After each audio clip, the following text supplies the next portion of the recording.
Internet. I'm Father Big Mac, and this is Luke Thompson. We are live in Luke Thompson's house, and a couple of months ago, he was interested in doing a conversation about John Paul II's theology of the body. That was a series of talks he did back in the early 90s.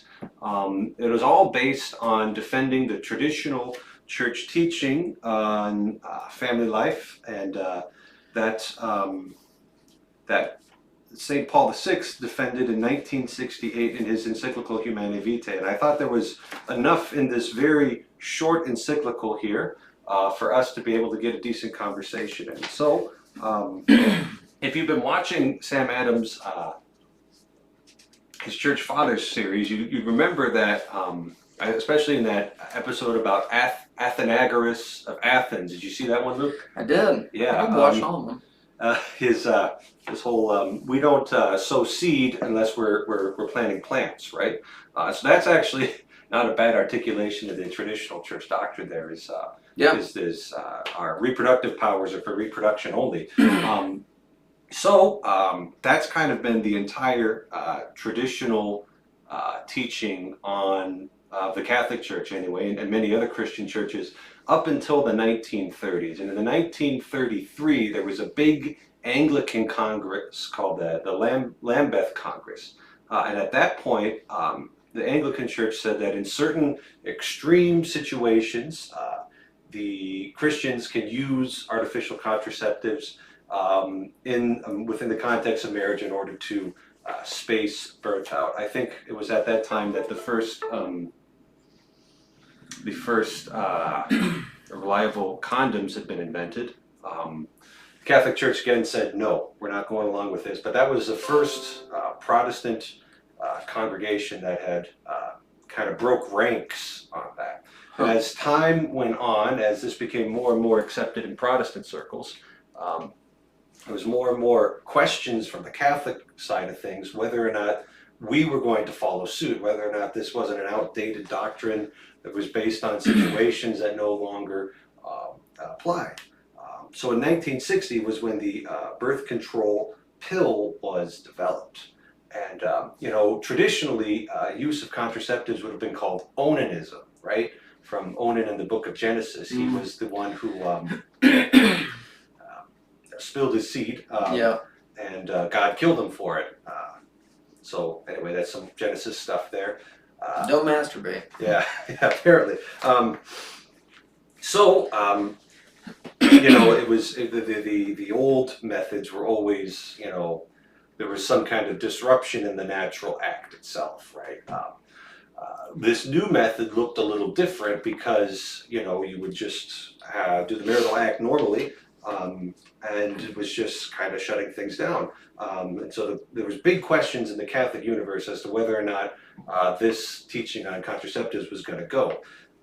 So in 1963, during the Second Vatican Council, Pope John the 23rd formed a commission that kept on growing and growing to study this question. And the majority of that commission, they wrote an opinion wherein they said that we think that the Church should update its teaching on contraceptives, that these new methods are not in conflict with the teaching, and so we have the majority report, their arguments about that.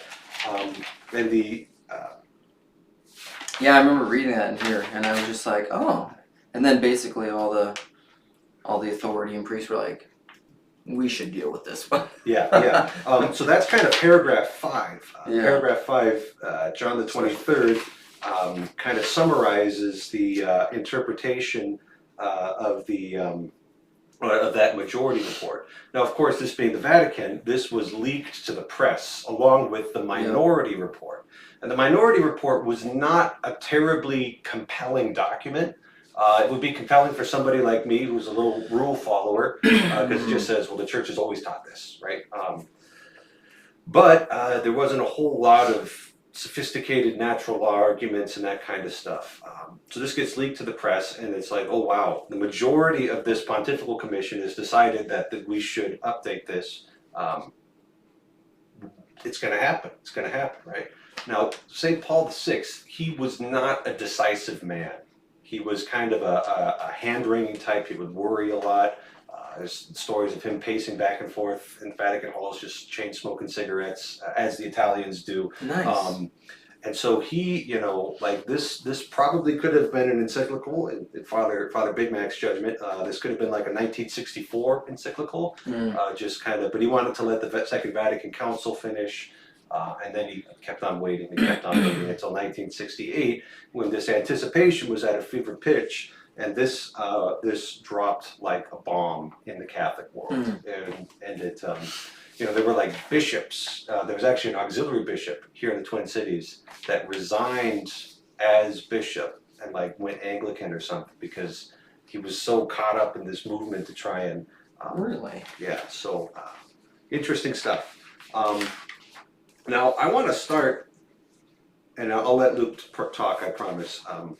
But he doesn't have any problems talking. So and I don't have any historical knowledge of this. So yeah, paragraph 17 has been more and more famous as time goes on, precisely because it says consequences of using these artificial methods, right?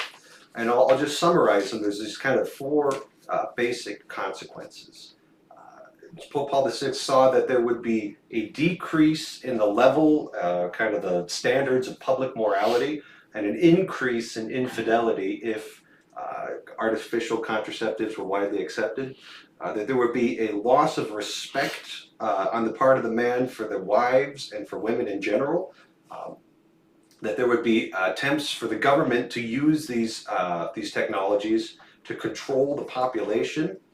And then finally, man would imagine that he has absolute dominion over his body. That one I find very striking in our present historical moment. This idea that, 3 generations after accepting artificial birth control, we are so disconnected from our own bodies that we can imagine we can have this virtual persona online, and that virtual persona, I think, is what's driving a lot of this transgender ideology, gender fluidity, all sorts of those things. I am not my body. Yeah, the Gnosticism, the Technognosticism. Yeah, it's fascinating because we were joking before we started that often in these conversations we talk about things we spoke of before we start.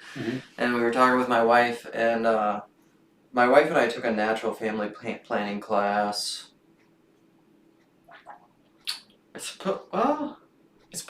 No. This is one of those irrelevant details. I don't know if it's after we had our first child or not, whatever. But I remember them basically pointing out this Article 17. And we joked about it for a long time because at that point we were Catholic and I was not nearly as amenable to Catholicism in general as I am now, because I grew up Protestant and you're just brainwashed that Catholics are crazy. and probably demonic. But so we heard all that and we just joked that it was essentially like, if you do birth control, your wife's gonna be whoring out. like that was essentially our takeaway from it. And I was like, that is so ridiculous. But we were talking beforehand, and it's just, even with my ideas of technological babble and reading and changing and growing and seeing things from a different perspective, and how technocratic our world has become, is I don't think, and I should have brushed up on this, because another thing I would love to bring into this, but I don't have it on me, is one of the best things, that's probably what switched it for me, is I read Gabriel Marcel has an essay that was a lecture, but now it's collected in a book of essays called Technology in the Sacral, I think is what it is. But one of his primary illustrations is birth control. And I love Gabriel Marcel, and he's very convincing in it, and I think it is true. Like a lot of the stuff that we're seeing now, whether it be, we're in this whole era. This gets into stuff that actually we talked about in the Randos conversation of Mars Hill. We're in this era of female empowerment, but it's actually a loss of what I would say is the archetypal classic understandings of masculinity and femininity. And it's not really empowering them. Like when you see Charlize Theron in an action movie, like beating up dudes, like is that female empowerment? No, you just masculinized her. Like that's not pro. Which is what any red-blooded American boy wants out of a woman. Right. Like I want you to be able to beat the crap out of me. Right. I mean, it's not. It's not like feminist even. Like that's the irony, and that's why Antichrist and Christ are always these dynamics that play where people think they're getting something and they're not. We think we're empowering women, but you're actually not. Jordan Peterson has spoken about that with even forced monogamy. Well, that's essentially like pre-birth control, culturally enforced monogamy, and everyone's just like, oh, you're how archaic and draconian. But people are starting to just be like. This is the last thing I'll say, just riffing, but I'm a huge fan of the musician Casey Musgraves, who, she probably grew up religious. I don't know. She grew up kind of rural countries in the South, I think, so she's probably religious somewhat. But she has a song. I've never heard her talk about faith or anything, but she has a song in this recent album where she talks about, like, it's called Hookup Scene. And it's about stuff that like this Rob Henderson guy was talking to Jordan Peterson about with Tinder, and like it's not empowering. Like it's basically leading to unofficial polyamorous relationships where just like one guy is sleeping with all the women. There's a bunch of guys who aren't sleeping with any women, and all the women are dissatisfied. It's just like yay. Yeah, and it makes me so the whole scholastic project in the Catholicism, right, starting in the early Middle Ages, was to offer rational justification for Christian beliefs and to systematize those beliefs, right? Yeah. And so that's a project I've been plugged into since the time I was 18, 19, Yeah. And so I started thinking about one man, one woman for life, fertile. Comparing that to the dynamics that you get in a polygamous society, right? And you might think, well, gosh, why can't you? And I've heard kind of anthropological articles that would go into some village where they were practicing polygamy, and they would say, well, these women have all these benefits because they don't have children as often, and yada yada yada. Like, okay, so we've got this contention going on, and I thought that. That polygamy is a fundamentally destabilizing force in a society precisely because it produces disenfranchised males at a disproportionate rate. Those are your criminals right there, right? Somebody who doesn't have somebody keeping them responsible. So I have this on, right? I'm some kind of enfranchised, not traditionally enfranchised, but it's like I've got my responsibilities to the church, to my parish, and when I wear this in public, my behavior changes, and I imagine marriage has somewhat similar effects. All of a sudden you've got that wife over there to keep you happy. Right. So yeah, it's this, and you look at China with their one-child policies. It's actually decreased the number of eligible females over time, and I think that's going to create a hugely destabilizing force in their society because there's just men who have no prospects whatsoever at marriage, and all of that happened because we introduced contraceptives. Well, you definitely. People will say maybe like it's not 100% that, but it's definitely a factor, and I would argue a big one. And so it's because even thinking about, because I would say largely people are unsettled in the modern world. We talk about it, and we talk about it in connection with politics, and people are more angry at everyone. But like I even saw a bumper sticker the other day, which I think was a woman that said something like, it was covered in ridiculous political bumper stickers, but it also said, people vastly underestimate how much effort I'm putting into not being a serial killer. And I was just like, all right. Good job. Sweet. Great. I don't think you're probably super stable. But my larger point is just increase in violence, riots, different things. You can point to all these things that you think are the catalyst for them, and those are probably factors, of course, but also just there's a huge percentage of angry men. I'm not on Twitter anymore, but I follow. Sometimes I'll look what Paul has posted on there because sometimes it's just a succinct way to get The gist of a 3-hour video? Yeah. He even said that recently in a video. But he had posted on there something, like it was some statistics of that statistically the meaning crisis is primarily a guy thing. Or you've maybe heard this with the boy crisis. Like most of the suicidality, well, now it's teen girls, but excluding teen girls, and that's because of the trans stuff, which isn't disconnected from this. So, largely. But, you know, they're disenfranchised, they're untethered, they're aimless, and someone responded that women are involved with that, and Paul said, yeah, but the truth of women is that when they have sex, when they get pregnant, they're rooted in something.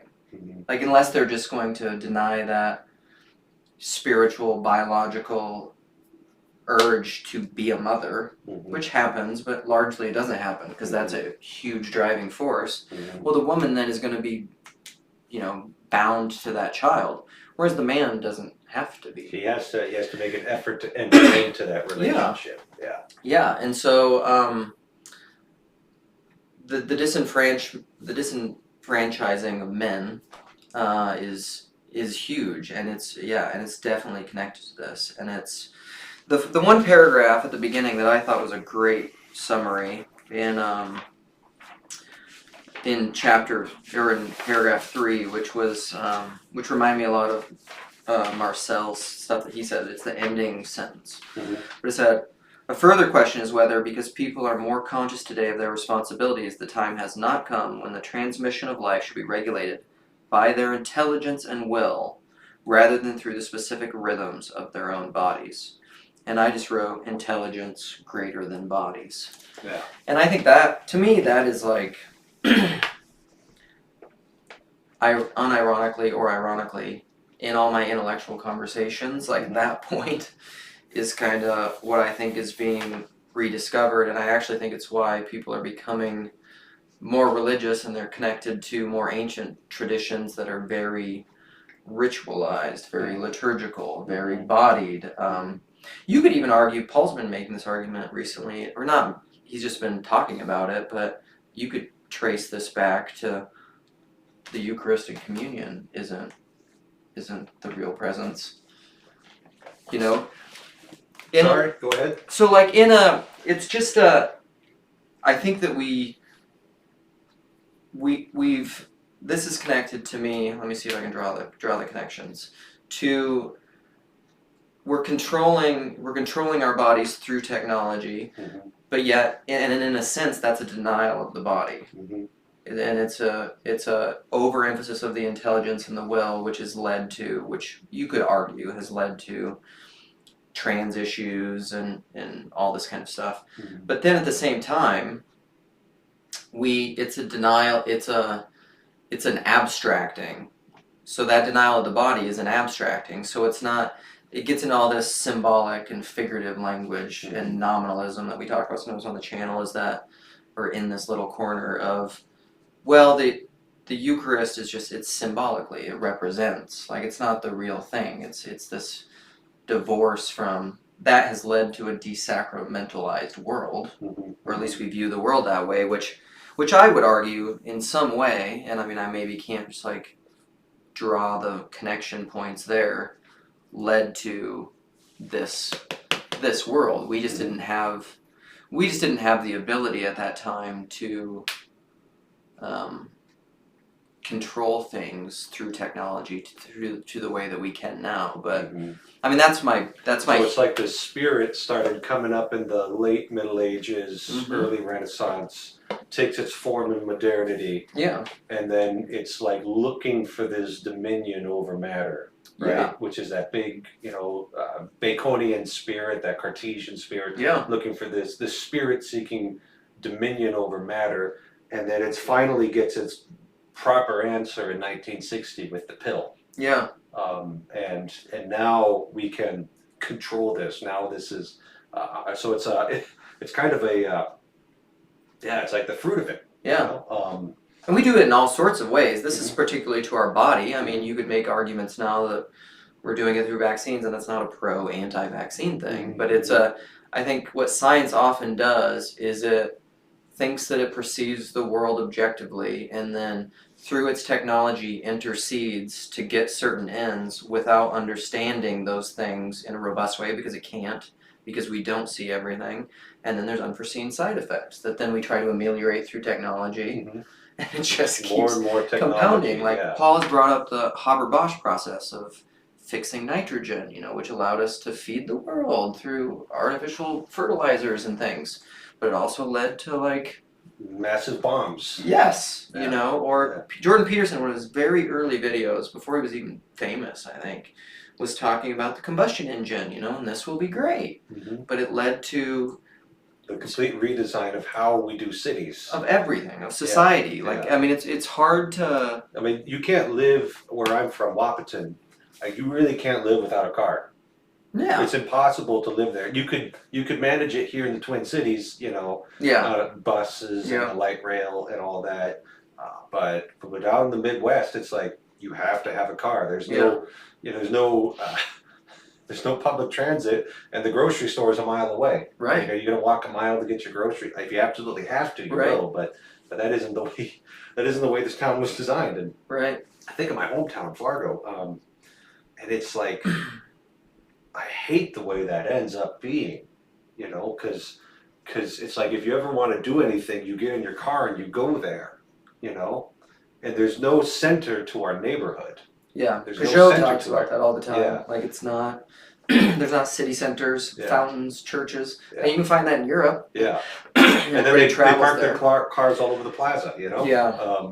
So it's like it's a parking spot. Yeah. So what ends up happening is you have no idea who your neighbors are, right? Like, my parents kind of know their neighbors in their house, but they hardly ever interact with each other. Yeah. And this is just the way we've structured our entire society. Right. This kind of this anti-participatory way, and that's like built into the scientific method.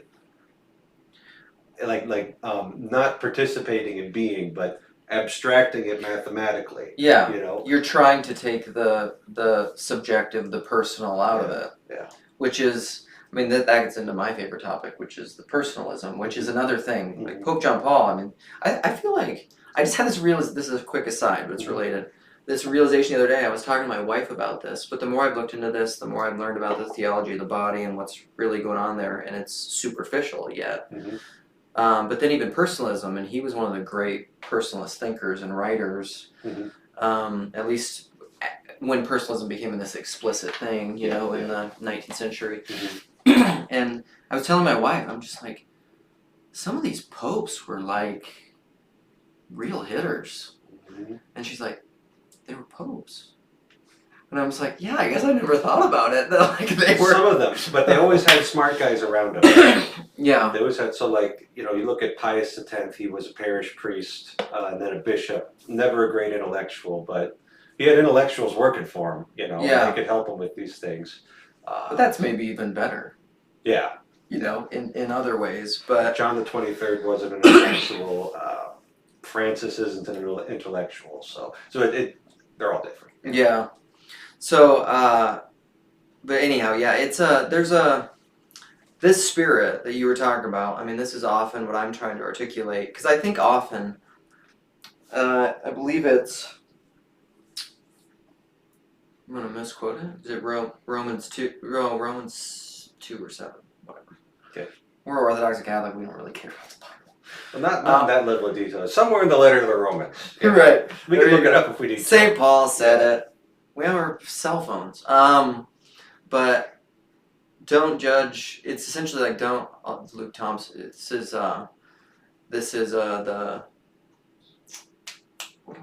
Message translation. What's his name? I don't know. Why can't I think you wouldn't know? But he's the guy who did it is awesome. His name will come to me. Okay. I know well. But this is the Luke translation of like judge not with, like don't judge with superficially, but judge with right judgment. Essentially, which is a favorite text of mine. And I think that's often what I often think of, at least what I would love of the religious leaders of our age is to do that. Like, I think it's really easy to see the symptoms of something. Like even this. I mean, this is good and this is important to say, like, this is what birth control is doing. But I think that is the manifestation of a deeper spirit. Absolutely. Yeah. Which I think is kind of what I was trying to allude to back to some of these movements where I think it took huge bumps in the medieval period, in the 1500s, like around the time of the Reformation and Descartes and all that.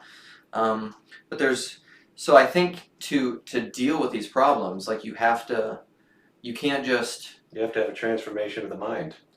Yeah, and that's inherently communal and personal because it can't just be. That's the difference between personalism and individualism. Is a person is a relational being. Absolutely, yeah. And so you can't divorce the person from their community, from their world, from the physical world, from the material world, from the cosmos. And so all of those things are interconnected, and that's often with like.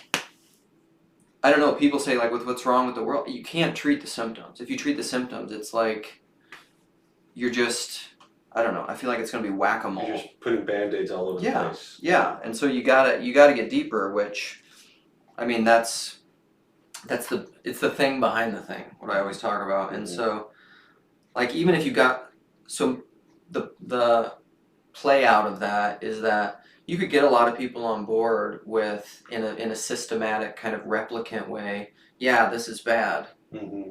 But then the spirit underneath that will just be like, fine.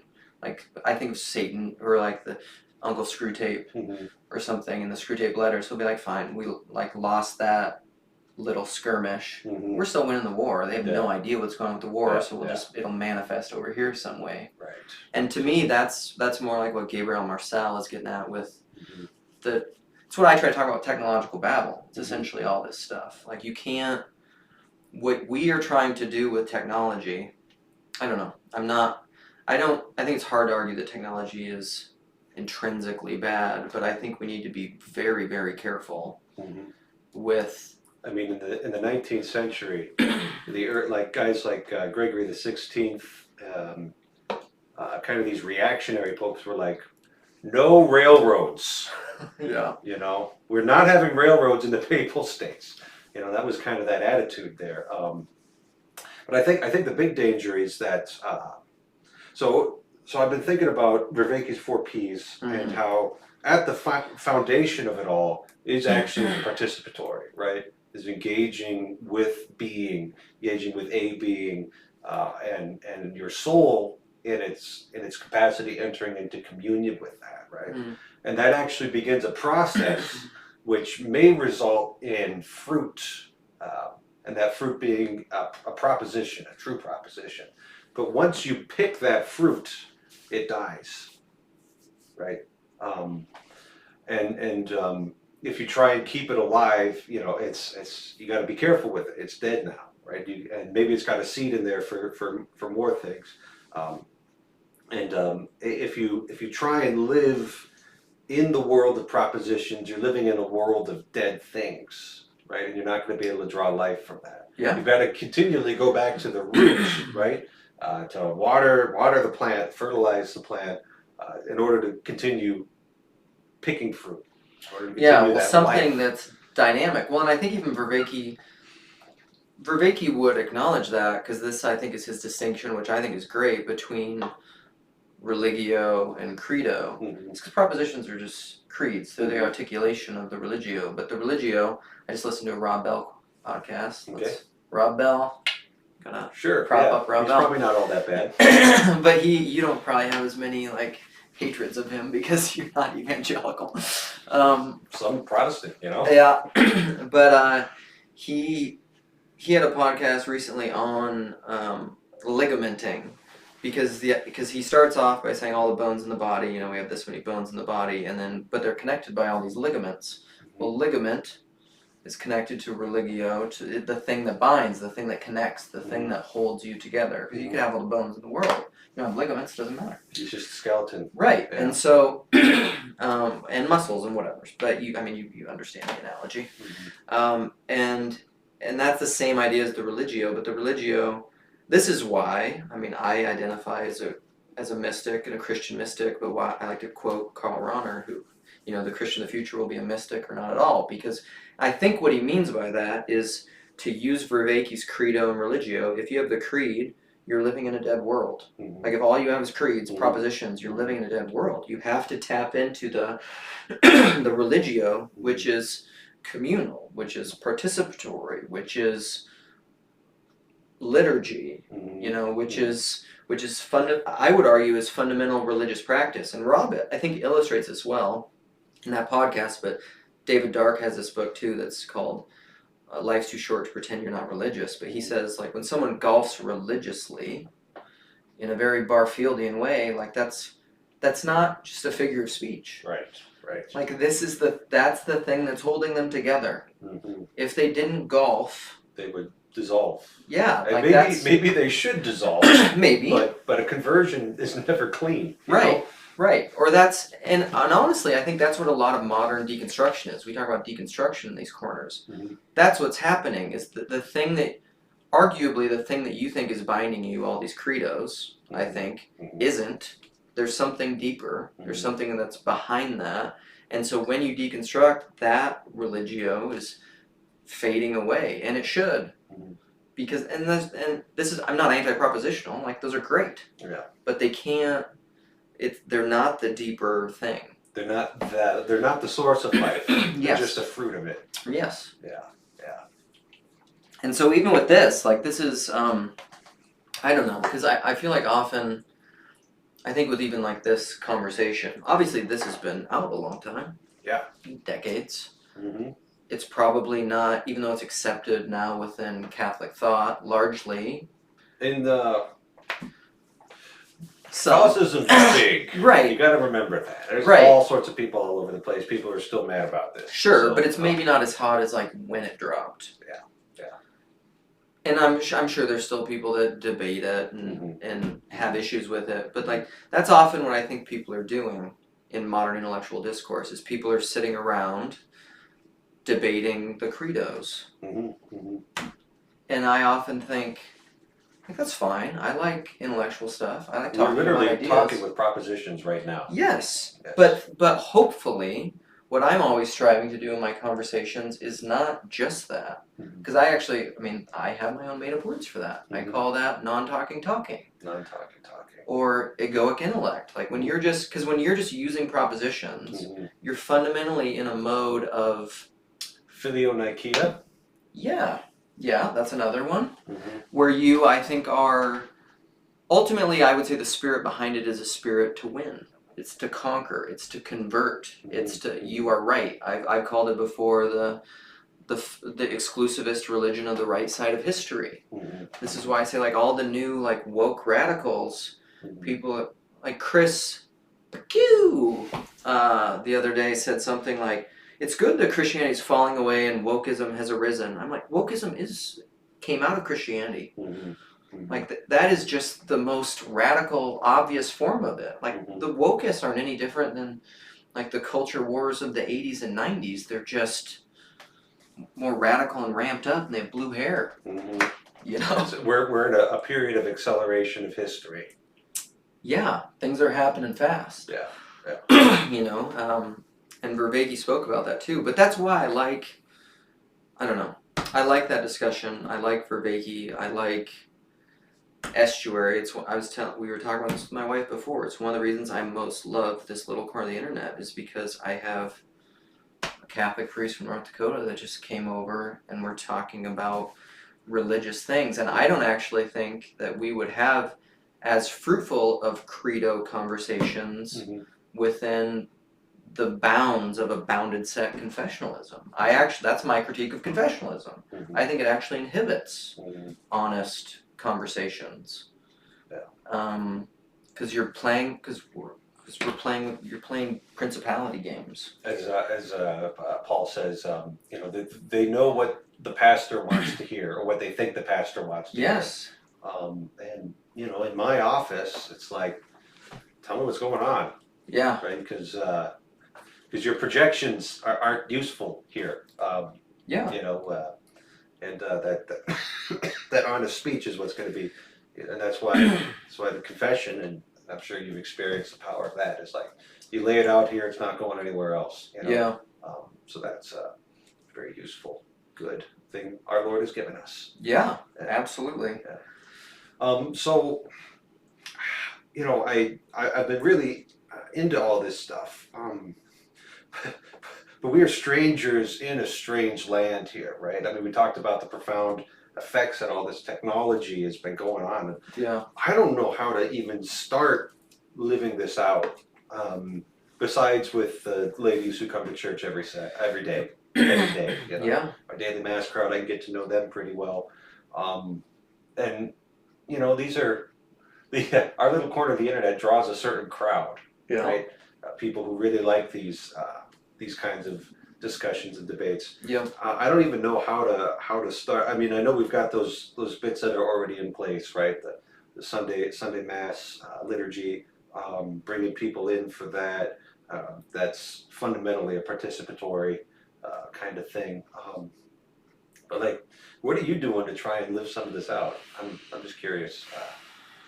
Well, so yeah, a great question. I think that, so big picture in the little corner, I think this is why Paul and Van Donk and those people are trying to do the estuaries, and they're trying to do them non-virtually, you know, and locally. I think that's a key, and that's huge. And I think that's a great thing. Again, anything that is not, because here's the danger of the little corner if we're just having conversations online. Mm-hmm. Well, we can say like the religio is what matters and participation is what matters, but online all you have is credo. You can't live life together online, really. Yeah. And so the bodied part of it really does matter, and ultimately at the end of the day, that's why. What do we do to fix the world? My answer to that is go to church. Yeah. So like what you were saying, mass, but it's probably also more than that, because that can, you know, it could be something you check off a checklist. It can be a dead ritual. Yeah. You know, like you can go and it cannot be a real thing, but I think you have to go there. I think you need the ritual, and I think you need the community around the ritual. And proper intention and attention, you know, in as much as you can. Yeah. And so, I don't know, and the other thing for me now is trying to do those things, trying to do all that same stuff faithfully in my family, because really that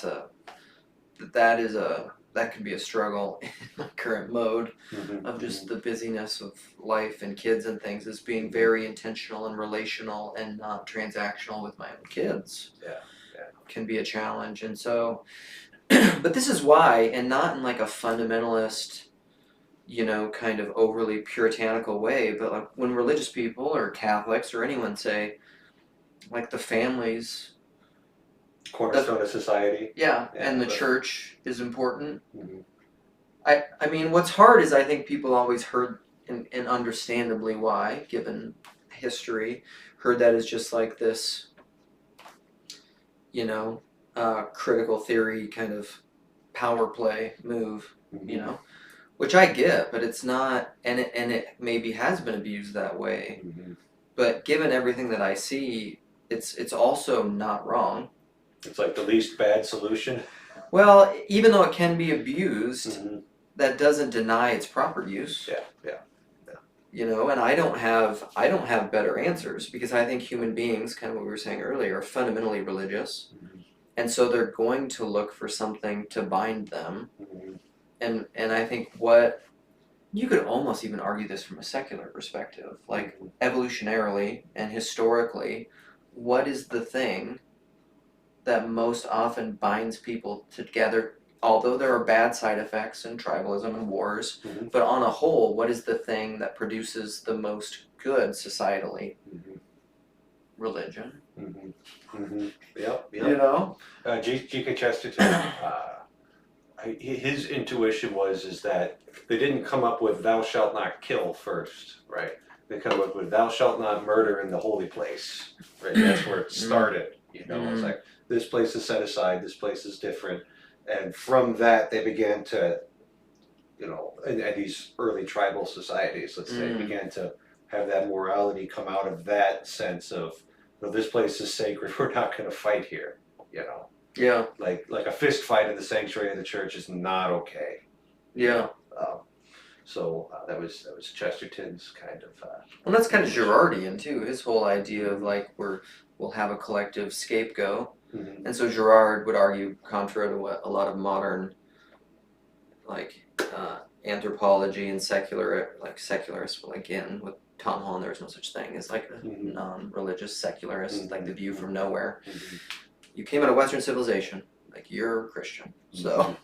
And that's why we can't plant democracies in the Middle East. Yeah, but it's just like you can't. So Girard would argue that religion didn't create violence. Religion was what was supposed to stop the violence. Like instead of everyone killing each other, you know, times of Noah, everyone did what was right in their own eyes and murdering everyone. Let's create a sacrifice, a communal sacrifice, where we, you know, and then this is why I don't know. Modern atheists, it frustrates me. And then you could argue in the book of Hebrews, like Christ put an end to sacrifice. So like that's it. Like there no longer remains a sacrifice for sin. Right.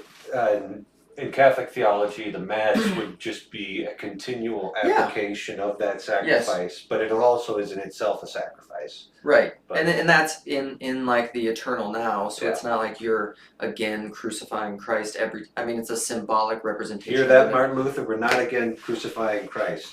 I mean, it's an eternal reality that is symbolically, which doesn't mean figurative, non-real, nominalist. Is real. Symbolically represented in every, you know, depending on how charitable you are, liturgy or mass. Yeah. You know? Hey, I look at your stuff and it's all valid. You know, so. Well, we just had that conversation recently, like an unboxed thing of like, which, among all the apostolic churches, which communion Eucharist is valid and why? Are you just picking them? Why do you, like, which ones work? Bishop, apostolic succession, that's how we calculate it. So, so anyhow, to answer my long-winded, meandering way to answer your question, how am I trying to embody that? Is as best as I can to try to be a good father, to participate in the church services and liturgies when I can. And it is interesting, like as a convert to Orthodoxy, I'm not fully there. I'm still a catechumen, so. You haven't even been baptized yet? No, well, and whether or not I need to be baptized, that depends. Because sometimes they'll accept, if it's a Trinitarian baptism by a historically rooted church, they will sometimes acknowledge that and just, you know, do chrismation and, but yeah. So that's a slow process for a lot of reasons, but some of which I'm reconsidering. So practicing in those in as much as I can, and then trying to bring in, I think something that's interesting, because some of the critique of Catholicism or Orthodoxy or something could be that it's, you know, dead ritual, just these very old dead rituals. Well, I don't know. I'm of a divided mind of this too, but the influx that's happening within both Catholicism and Orthodoxy, I think recently, I feel like there's a lot of people coming back. I know within Orthodoxy there's a ton. I assume within Catholicism as well. We're not getting them. We're not bringing people back as fast as we're losing them right now. Really? Because there's like one convert for every 6 that leave. Really? It's pretty brutal. Yeah. Well, part of that might be just the dynamics of Catholicism in the West and being more familiar. Yeah. You know, there's some of that, but then there's also. Well, and I'm pretty traditional in my own, and I'm all about a little more reverence, a little bit more of that ancient way of doing things. I'm not too terribly bound to the Latin necessarily. Like I don't mind a little bit of vernacular here and there, but I think the very unbroken tradition represented in the Eastern churches is much more potent than 1970 Novus Ordo, you know, put together by a committee liturgy. You could, there's always Byzantine Catholics. There is that, but it's probably not a huge everybody. Representation of the Catholic Church. No.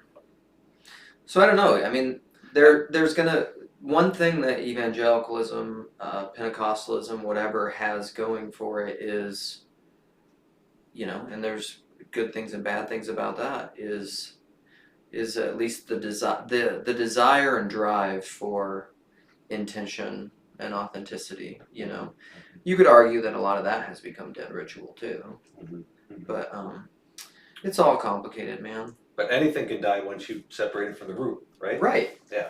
Right. Whatever it is that binds, and the thing is like that's ultimately again why I'm a mystic. You know, the spirit moves where it wills. Like the religio is the mystical Christ.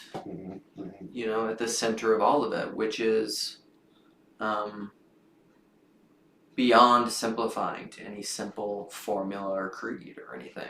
You know, but I don't know. Like, how do you get? I don't know. So then, very practically, like, have kids. Go for it. Right. Yeah. I mean. Well, right. Not you, but either have kids, or I would argue, or be very intentional in your celibacy. Yeah. Yeah. You know, and probably as the exception. You know, I mean, that's what St. Paul was talking about too. You know, like, I wish everybody could do what I'm doing. But that's not reality. Yeah. So I guess my main concern with what I see in reality is that these, we'll say vaguely, the principalities of modernity, of technological babble, of this lack of participation and separation, are so powerful right now that we have to wait for them to collapse of their own accord before we're ever going to make any progress, because it's all you're talking like a dystopian future where we rebuild from the ruins. What I'm saying is if we don't have oil, our economy collapses, right? Like we can so why we need to invest in green energy. Yeah, well, green energy, I'm not against it, but it's not going to be the same as oil. Yeah. Like, there's a reason we went to oil and we stuck with it, because that stuff's pretty useful. It's portable. If you treat it right, it doesn't explode all the time. We just suck it up out of the ground. We don't need to piss people off with green energy oil debates either. Well, there's a finite amount of oil on the earth. Yeah. Right? So it's coming at us one way or not. So I guess like. So how do you see that? So you're wondering if essentially the technopoly has to collapse to some degree. I don't know. I've had, I have Luddite tendencies, and that would probably be my inclination. I can kind of romanticize the past a little bit, but I don't, I think it's like a false, inauthentic, and probably falsely romantic kind of conservative impulse to want to go back. I don't think that's possible. It's always kind of a further up, further in thing. You know, that's why I like spiral dynamics around this mystical Christ. And so what does that move, like maybe it's a rotation on the spiral back to something else, which I don't think is going to be without tech. But it's going to be very, what's so hard about technology, it's going to be very intentional tech. I think we need to be very careful going forward with medicine, not overly jacking with the human body. Yeah. With tech. I think that's a dangerous way forward. Like all this, like Elon Musk with his neural implants and stuff, and like Rogan talking about like we're gonna read each other's minds in a short amount of time, and I'm like, I don't want anybody reading my mind. I don't think so, and I don't think that's a good idea. It's the whole like, just because we can, should we? Yeah. You know, science not great at that. Yeah.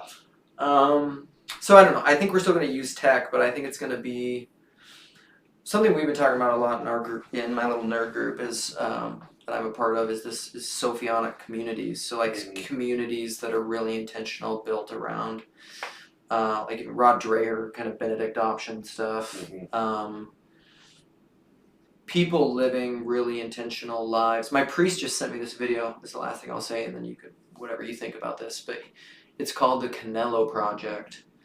And it was put out on YouTube. I'll show it to you when we're done. But it was Patagonia did it, but it's like a 9-minute film documentary about this family that lives in Arizona that's just, and they build in a really old-fashioned way out of adobe using clay and live this life where there's like they've reevaluated education and how they think about education, and they just educate their kids through, like they said, it's not like putting stuff into them, it just happens, it's just coming out of life, you know, and I don't know, it's beautiful, like I made me cry. So like those kinds of things I think are, and not everybody has to do that, I think there's a way to do that in urban environments. It's going to take people that have religious convictions not being isolated individualists, whether by themselves and their families, and loving and sacrificing for people in ways that take a lot of sacrifice. Yeah. I think is what it's going to take, and that's hard, because like even now, I mean, I feel like there's things that I could be doing and can be doing, but then you have to be really intentional, and I think sometimes we can't see options that are available to us because we're unwilling to see them. You know, like I often use the illustration of the housing crisis. Like Minneapolis has this housing crisis. I'm like, do we? Or are we just unwilling to have certain housing arrangements? You know, it's just like everyone needs a 2,000 plus square foot home separate from everyone else, and so we have a housing shortage. Maybe we could give up some of our consumerism and wants. And this talked about that. I mean, like even I can't remember where he brought it up, but the idea of, I think I hopefully made a note, because it was good, because it's basically like the consumerism is part of it, you know? Because that's essentially, it's in section 23, paragraph 23. So it's providence responsible for what clearly seems to be the result of misguided government policies or an insufficient sense of social justice or of a selfish accumulation of material goods. Like that. I mean, it's just like just touching on it. But that's part of it. I often think that. Like, we don't have an energy crisis. We have a consumption crisis. Like, stop buying and needing so much stuff. You know, reuse, recycle. Like, we don't need to, like, it bothers me to no end. People talk about putting up solar panels all the time in Minnesota. And from what if I'm wrong, sorry. From what I know, a very limited amount, like, solar panels they're almost completely worthless in Minnesota. Like, we live in the north. We're too far north. You know, and so I don't even know if they give you back during their life what you pay for them. Yeah, but it's marketing. They're selling you more stuff. Like, that's what we do. So it sits in a landfill. Right. Maybe if you can't, we're not making stuff. It's why I don't put in vinyl windows in my house, because they're maintenance free. But you know what maintenance free windows do? You can't do maintenance on them, so you can't fix them. Then you throw them in a landfill. Yeah. So Christians cannot do a lot of that stuff. You know, change the way you eat. You know, change the way you consume. Do it ethically. Do it less. And that, you know, there's a certain expedience about this modern spirit, right? It's just like, do what's meaningful. I want what I want, and I want it now, and I'm going to do it. And it's like that's sacramentally represented by birth control. Yes. No, I agree. I agree. And if you can, once you see it, it's pretty obvious. Like, it's just there. It is, you know, and I feel crazy, and I feel like I don't know how to tell people this, but it's like, gosh, it's just not what you were built for, you know, and you're using yourself, you're using other people, and it's just bad. It's gonna, you know, and there's objectification of women is not disconnected from it either, right? Yeah, because it's a consumption thing. It's not, once you move from procreation in this bond of love, the two become three. Like, it becomes a, you know, or people, because like everyone, it's our over sexualized culture. Like, everybody needs to be having sex. Like, how dare you say somebody shouldn't be having sex? Why? Yeah. You know? And you know, it's an uphill battle in this transformation of mind. I got this from the Summa, but Thomas Aquinas got it from Gregory the Great. He talks about the daughters of lust and how basically in the Thomistic scheme, every act of the intellect, right, of coming into that final union with whatever object it is, object in a pre-modern sense. Yeah. The daughters of lust interfere with every act of the intellect. It's like the easiest way to blind somebody is to allow them to be conquered by lust. And he means lust in the material sense, you know. I wish I had my Summa here. No, that reminds me of I wrote it down, but what that triggers for me, and triggers in the good sense. Yeah. It's not what it triggers. It rises. Right. It gives birth to a new thought. Right. Was so Jess Purviance has been he's in the nerd group. He's been reading through this book by and I don't know how to say this. I don't even know if he's a priest, but he's an Orthodox intellectual, Timothy Patisas, something, Patitas. But he wrote this book called The Ethics of Beauty, which it's like 800 pages or something. It's ridiculous, but it's very in line with Dostoevsky. Beauty will save the world, like truth. The truth first. A lot of it is like the truth first approach is. I actually think that's the spirit underneath all of this. That is the cogito. It's Descartes. It's all of this. Kantian, right? His very first work is the Critique of Pure Reason.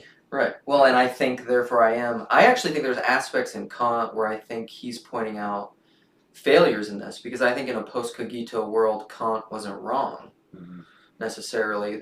And I'm not a philosophy expert, but that's.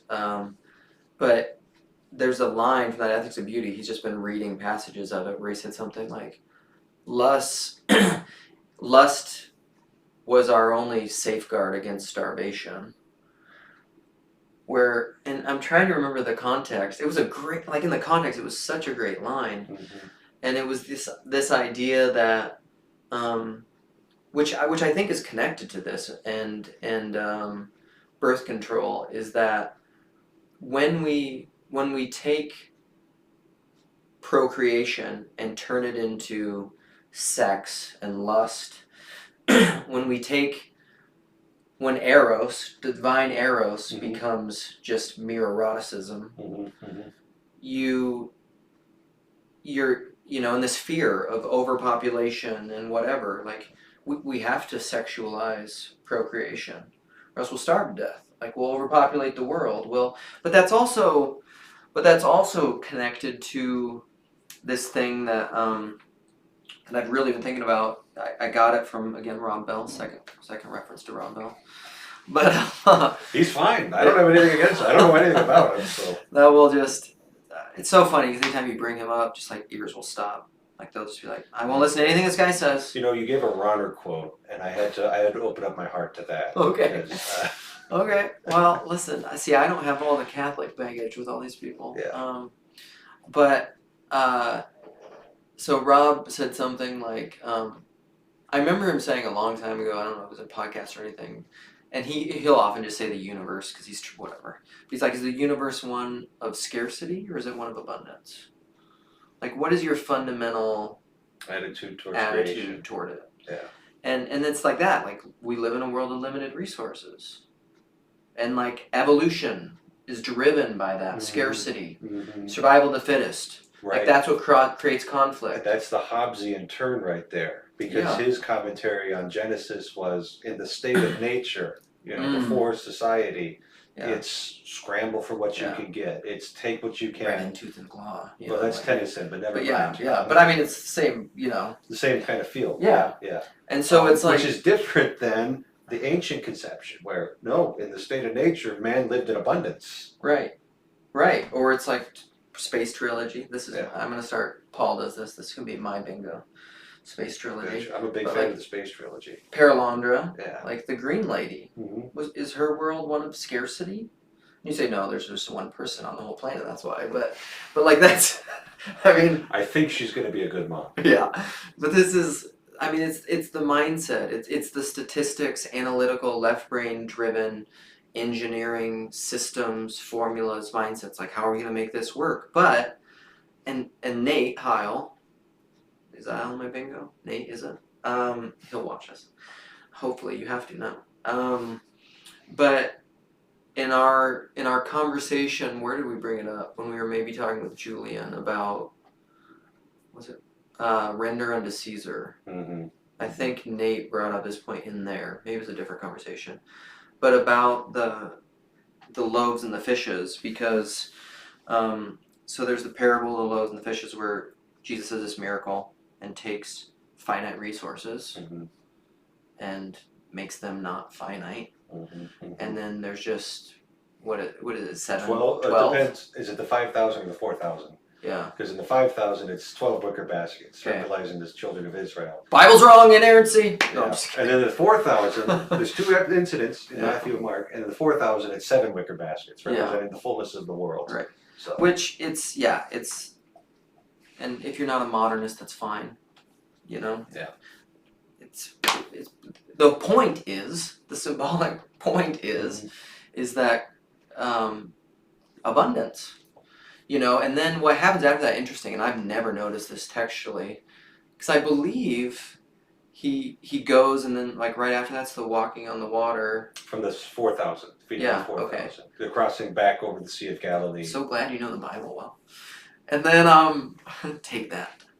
And then there's a little comment after everything, calms down, where it must be Luke then, right? Where he says they forgot because they forgot about the fish. Yeah, this is beware of the leaven of the Pharisees, right?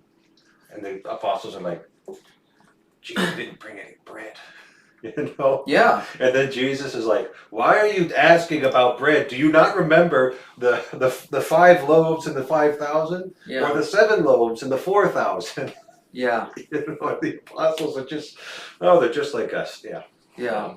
There's all the, or like David eating the bread. I mean, there's all these different, I don't know. The world is one of, and I think the main point with this, I guess, Matthew chapter 6, the lilies of the field neither spin nor toil. Yes. And so is not life more than food? Yes. And that doesn't mean like you don't have to eat, but in the same sense of St. Paul again, and I forget Philippians or Ephesians or Galatians, whatever. It's one of those. St. Paul said that. But like I've learned in want or in plenty, in need or in abundance, in imprisonment or whatever, like I've learned to be content in all things. The irony here is we got a bunch of fat Americans worrying about overpopulation and food crisis. Well, right, but again, that's not our problem right now, actually. Right. Well, and homeless, obese people that are dying of obesity. Yeah, so like because they just get pizza. Yeah, again, probably luxury beliefs. Like we have all these things that we're so frantic and concerned about. And it's because it's probably due to our gluttony. Yeah. I've started like just skipping breakfast. Yeah. My energy levels are unaffected. Yeah. Like I don't eat breakfast. Yeah. By lunchtime I'm kind of hungry, but yeah, I'm actually more energetic when I wake up, go for a run, and skip breakfast. And I was like, okay, maybe 3 square meals a day is a stupid ideal. Preaching to the choir here, but I agree, because I'm working into more, particularly like doing it for the intentional purposes of religious, but again, everything is religious. So I've done intermittent fasting now for probably 4 years, 5 years or something. And it's the same thing. Like you can go 16, 18, 24, even more hours, and even your hunger pangs will stop too. Like your body acclimates and you get used to it. You don't actually get hungry, really. Your energy level. Keto breath. Yeah, you do have that, your energy levels aren't really affected, but I'll have that same thing, and see this type circle back to being a good parent and not being transactional with my kids. So we went out for my birthday dinner the other day, and I had been fasting all day, and very often, and I don't even, it was later, so it was probably longer than a normal day, and I'm excited for it, and it's birthday, it's a place that I like, and all my kids are going there, and they're like I have created kids just like me who are foodies, and they have FOMO, and they love to eat, and they get very ramped up when they're going out, and that's fine. But then also when it's like my birthday, and it's also, and like I haven't eaten all day, and they're like, we're really hungry, haven't eaten since 11, you know, and they're getting headaches and stuff. They're also a lot younger than you. True. Don't give me reasons to be gracious to them. So yeah, I'm trying to tell myself all this stuff, but I'm also neurotic. Like I have high volatility, like I'm a basket case.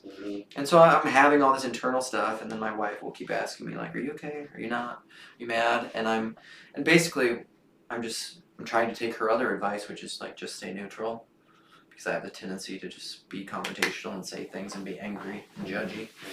And so I'm just trying to be neutral, not saying anything as I'm sitting there. I'm like, that's what I'm thinking, you know. With kids it is different. But I'm thinking, you know, like you don't, like this is like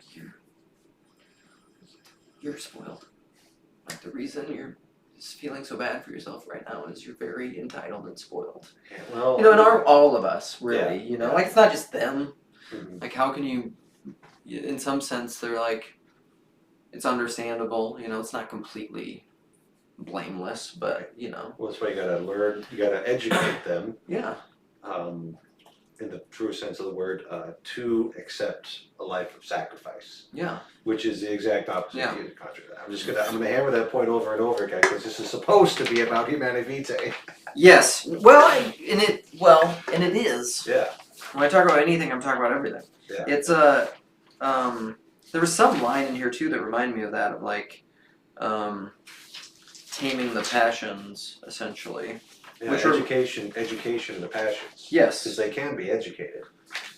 Yeah, and that is probably the proper understanding of education. You know, it's not just like not just teaching. information. Yeah. It's not just pouring in. It's not uploading. Can you regurgitate those facts to me? Yeah. Again, it's facts. Like you were saying, creeds. This is when I say facts don't exist. That's what I mean. Like they have no life. They're dead. They've been picked off the tree. Right. Yeah. Exactly. That's a really healthy way to think about it. That's what I mean when I say facts don't exist. Thank you. Yeah. I can. What else was I going to say? I was going to look for the other piece. I probably won't find it. But it was essentially about taming the passions. There's a lot of great stuff in here. Like, it can, in paragraph 10, it's not, is it called paragraph? There's many paragraphs in there. You can call it chapter if you want. Okay. That'd be fine. Okay. Book. I don't know. The technical... number is the most important. The number 10. Okay, but it's yeah. So it concerns. Now I'm just going to quote things that I've found when I'm looking for the passions thing that I liked. It concerns the objective moral order which was established by God, and of which a right conscience is the true interpreter. I love that. There I have over there. Each according to the dictates of its own conscience. My Norman Rockwell print. Well, I don't know. Is there anything else you wanted to say, or how would we? Listen, I was part of the conversation, so it's meandering. What else? What's the main takeaway from this? And how does it tie to? I mean, this is obviously connected. I would say it goes right to the identity of what a human being is, right? Yeah. Because the theology of the body, broadly. The most fundamental fact of your embodiment is male or female, I think. I don't know how we can get around that. Yeah, the way that I've thought about it, maybe I'll get your thoughts on this. The way that I think about it, I was talking to my buddy Preston about this a bunch, because Preston Sprinkle's the guy who's always smiling the thumbnails, right? Probably. Probably. But he's a happy guy. Yeah. He's a biblical theologian, and he writes a lot on sexuality. He runs like the Center for Biblical, what is it called?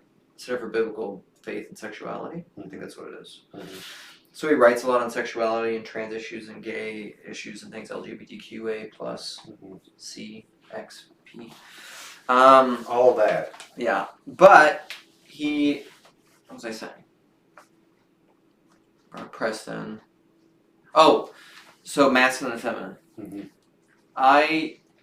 I tend to think of masculine and feminine as being the eternal realities. Right. And you embody that to one degree or another. Which you embody as biological beings, you embody that in a biological male-female way. Mm-hmm. I think the problem is, and because people will talk about intersex and spectrum and all this stuff, but I think the point is like, yes, but it's exceptions and rules. And it's centers and fringes, and you don't take the fringe and make it the center because that's insanity. Hard cases make for bad law. Yeah, and so just because you're masculine, you could argue that like, is there a male that has many feminine characteristics? Sure, but as a rule, no. Mm-hmm.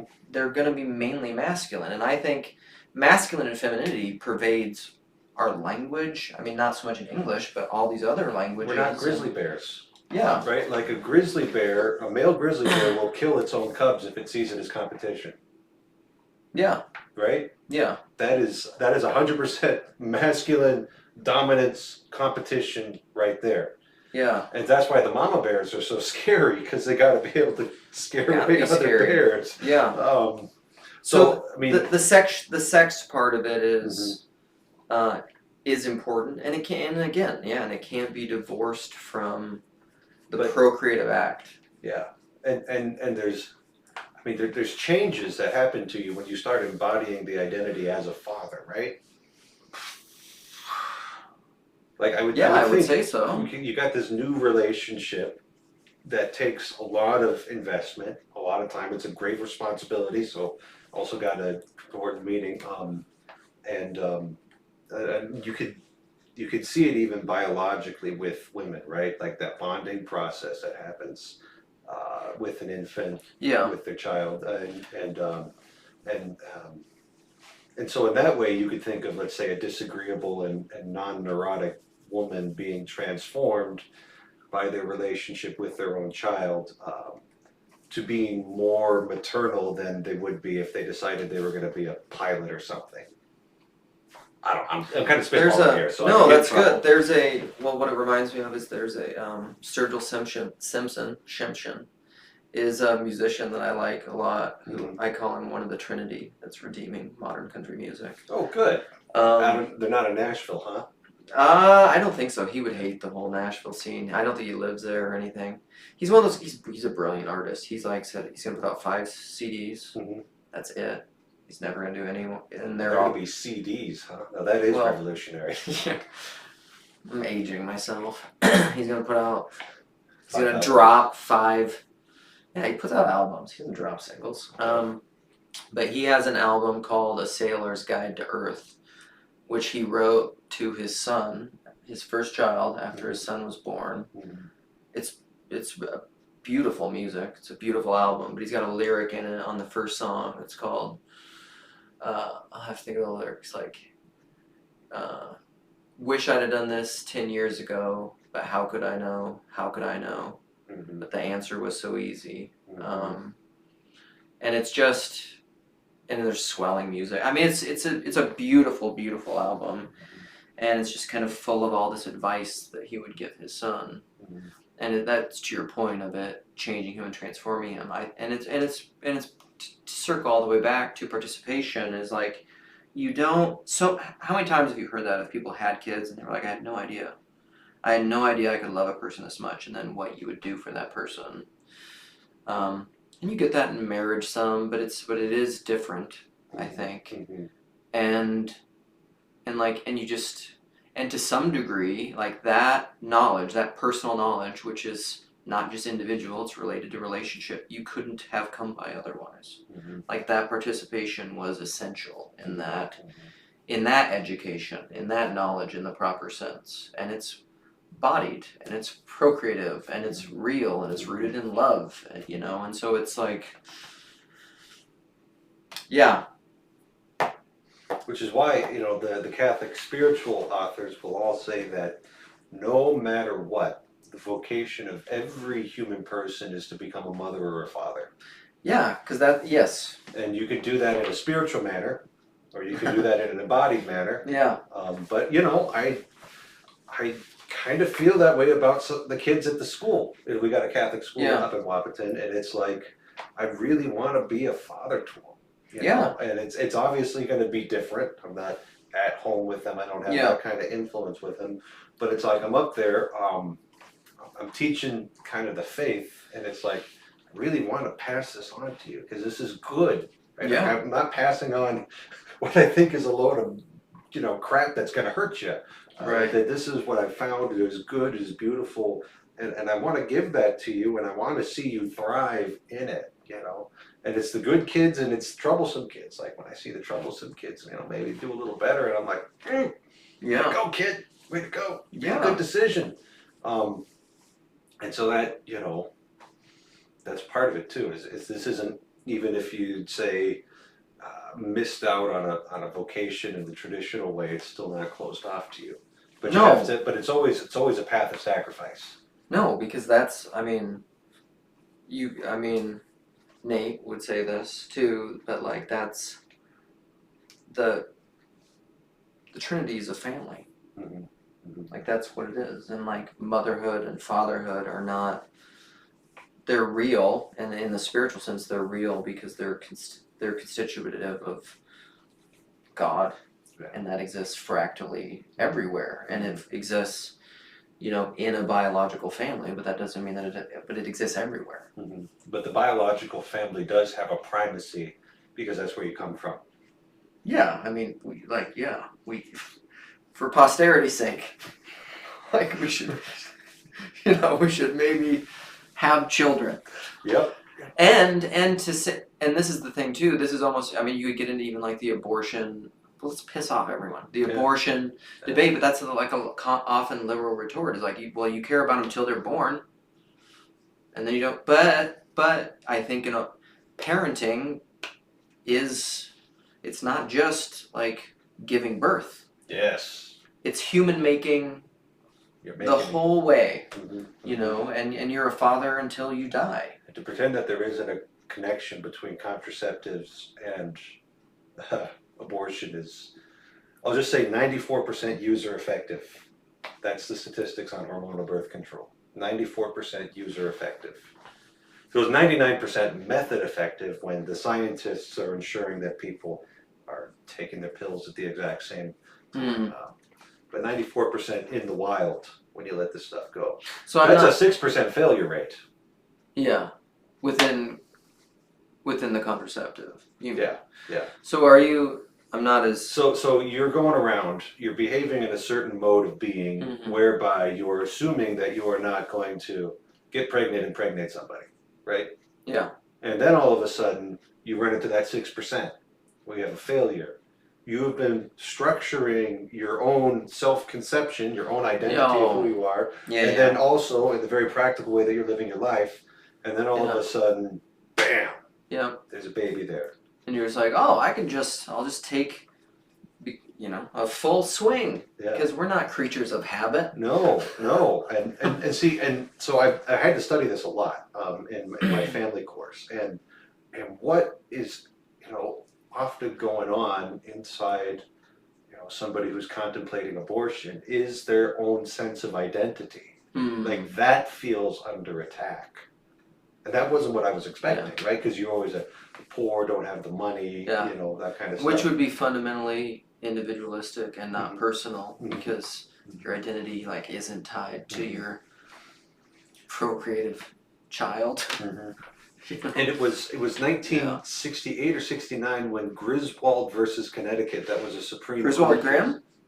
No. Okay. No, this is the fake. The anti-Grim. You have to watch now too. Anti-Grim, Grizz. Sorry, Griswold. But the the jurisprudence that made Roe versus Wade possible was actually trailblazed by Griswold versus Connecticut. And that Supreme Court case says that the states cannot outlaw contraceptives.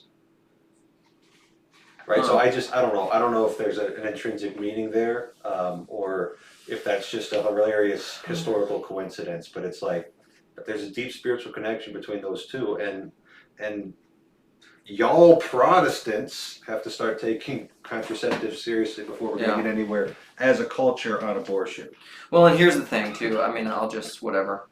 Mm-hmm. I'll say this because I don't care if I piss people off somewhat, and I think politics is the opiate of the masses. So even though I'm not pro-abortion, obviously, Christians, your goal should not be overturning Roe v. Wade. Like, your goal should be practicing proper religio, and that will come out in the wash. Yeah. I mean, it's like if you think you're gonna like basically force people to be good people through legal means, read more St. Paul. In the Catholic calendar, we've got Christ the King coming up, right? Christ the King Sunday is the last Sunday of the liturgical year. Then we start things over. And what I'm struck by is this quote. I think Paul just kind of threw it out there. I don't think it's even his quote. Is you can't use the devil's tools to do God's work. Yeah. And I'm really looking at Christ the King, and it's like, how is he going to conquer? Yeah, he's doing it in this dispensation through love, through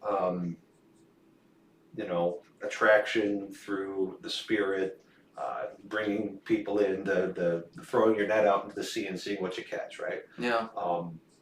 It's like we got to imitate that transformation. Yeah. Christ in me, Christ in you. Prayer of St. Patrick versus external coercion. Yeah. So I think you're right. Thank you. But I will say with the timestamp it with the very heavily involved pro-life people in my parish, they're all about diapers, formula, baby clothes, helping individuals. Yeah. So. Well, I mean, that's good. That's the appropriate way to embody that on the parish level. Yeah, but you have to. I think the argument would be though that it's like at some point, At some point, though, that stops. And I mean, and granted, progressivists, I don't like calling them liberals. They're neoliberals. Mm-hmm. Progressivists are saying, like, at some point, though, you stop caring about people because they equate not having certain laws as not caring about people. Mm-hmm. And so, but in a charitable thing, I think that they are arguing, like, it's not just like giving diapers and food and formula. Yes, that. But then it's also just like caring about people the whole way up. Like until they're 90, 9 or whatever, and that. Well, and that's good luck doing that with technocratic means. Right. Well, and that comes back to the whole point. Like it's never, it ain't gonna happen that way. You can't. I guess maybe that's what you could say. You can't outsource your agency to AI, or whatever. We could try. Yeah. We're trying it right now. Yeah. And nobody's happy with the way things are going. But nobody. Steven Pinker, he's about the only one. Man. He's living in a world of statistics. Everything's getting better. Yeah. We've reduced absolute poverty. Yeah. Okay, that's great, but I don't actually care about people in Africa. To be real. Yeah. Well, I mean, if I was there, I'd try. But. Well, and truly, I mean, that's not callous. How can you? Again, that's just you not being a Gnostic. Like that's Dostoevsky, the great philanthropist, the person who loves mankind but can't stand to be in another room with someone. Yeah. Like you don't care about people in Africa. You don't. If you're not there, like you maybe think you do, but my Nigerian classmate, I can care about him, right? Because he's got a name, he's got a face. I know him a little bit. Right. Hi, Lawrence. If you're watching this, he's not going to watch. I don't care about you, Lawrence. Yeah. Right. Why would you care about a random I have a Nigerian friend too, Ayo. Now you watch. You don't care about him. All right. Let's I think we won. Yeah, I think we beat all of our invisible interlocutors. They didn't have a word in defense. No, they didn't. We trampled Satan underfoot, I think. Yeah. And what other let's come up with some great. I was trying to come up with some tacky Christian platitudes. There's got to be some. God is good. Expunge them all the time. All the time. God is good. Give me some. Am I doing Protestantism right here? My hand up in the air. This is actually charismatic. This just reminds me of that little baby gif where he's just like. This is charismatic Catholicism too. It's not really my. Have you ever seen, just to end on a fun note of levity? I've been saying this recently. I think it's true. Tyler the Plebistocrat said this in a Grail Country comment recently. I like Tyler. Shout out Tyler. You watch too. But he said something like about how just the messing around in the conversation was something that he liked. You need gravity with levity. That's what I've been saying. Like that's part of what I actually like about this community is like if it was just a bunch of people sitting around debating, talking about ideas, and just being angry about all the right, I'd just be like, okay, I'm done with this online world. If I can't call Sam Adams a dirty, rotten heretic. And he is. He's a dirty, rotten heretic, man. And we mean dirty literally. I don't think he bathes. He's always in his basement, you know? He is. Looking gross. I'm just kidding, Sam. Love it. All right, peace, everybody. Yes, I'm sure I want to stop recording.